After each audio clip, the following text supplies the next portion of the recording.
President Muhammadu Buhari has approved the appointment of Dr. Usman Abubakar as the new Medical Director of the Federal Medical Center, Bida, Niger State. Hi, welcome to What's Happening. These are the top 10 stories now.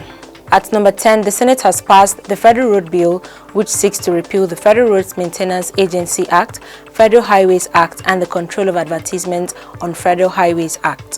The proposed law is aimed at scrapping the Federal Road Maintenance Agency and facilitating the establishment of an agency to govern and manage the nation's federal roads network. Once the agency is established, it is expected to facilitate private sector participation in the development, financing, maintenance, management, and improvement of roads in Nigeria. It would also regulate contracts for road concession and other forms of public-private partnership, as well as set guidelines for the working of PPP contracts. The piece of legislation was sponsored by the Deputy Minority Leader of the House of Representatives, Toby Okechukwu, and Osai Nicholas.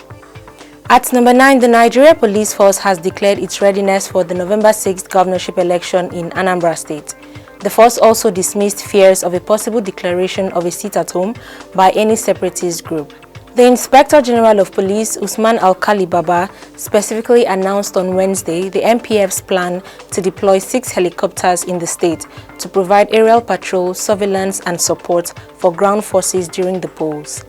Baba spoke at a one-day forum on inclusive elections in Anambra State, organized by the press corps of the Independent National Electoral Commission in Abuja.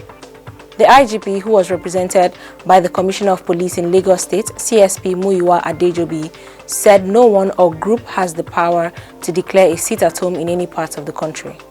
At number 8, Pope Francis has urged President Muhammadu Buhari to end the insecurity and killings going on in Nigeria. A Vatican daily, the Rome Report, quoted Pope Francis as making the call during his usual Wednesday general audience at the Vatican City.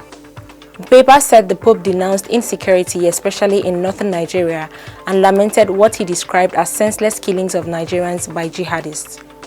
The Catholic head also expressed prayerful solidarity with Nigerians over the last weekend's killing of over 40 people by armed bandits in southern Kaduna. The Pope said, "I pray for those who have died, for those who have been injured, and for the entire Nigerian population. I hope that the safety of all citizens in the country will always be guaranteed." At number 7, the Nigerian Meteorological Agency has predicted 3 days of cloudiness and sunshine across the country from Thursday to Saturday. According to NIMET's weather report released on Wednesday in Abuja, cloudy skies with spells of sunshine are anticipated over the northern region on Thursday, with prospects of thunderstorms over parts of Taraba and Kebbi states during the morning hours. The agency further predicted thunderstorms over parts of Taraba, Borno, Bauchi, Gombe, Kaduna, Kanu, and Adamawa states later in the day. At number 6, the Appeal Court Abuja Division has granted Lagos State's application to be joined as an interested party in the suit filed by the Rivers State government on the right to collect value-added tax. The decision was made by a 3-man panel of justices on Thursday. The appellate court held that Lagos State had, through its Attorney General, established that it has a direct and substantial interest in the matter. It therefore made an order joining Lagos State as the third respondent in the appeal the Federal Inland Revenue Service filed to set aside the judgment of the Federal High Court in Port Harcourt, which gave Rivers State the authority to collect VAT revenues within its territory. The court adjourned the case till October 7th for further hearing. At number 5, the governor of Delta State, Okowa, has signed the anti-open grazing bill into law. The bill, tagged Delta State Livestock Breeding, Rearing and Marketing Regulation Bill 2021, was signed into law by the governor on Thursday, 9 days after its scheduled third reading. The State House of Assembly had passed the legislation on September 21st during plenary, presided over by the Speaker, Right Honorable Sheriff Oborewori. The law prohibits the carrying of firearms, either licensed or otherwise, by residents or individuals, as well as to address the arbitrary rearing and movement of livestock in the state. At number 4, female members of the indigenous people of Biafra, based in London, have begun a 3-day mega rally in the United Kingdom. The women, who came out in number on Thursday, are calling for the release of their leader, Nnamdi Kanu, from the custody of the Department of State Services. A video of the rally was posted on Twitter by a user at Emeka Nnaoma captioned IPOB women #Free Nnamdi Kanu 3 days London mega rally.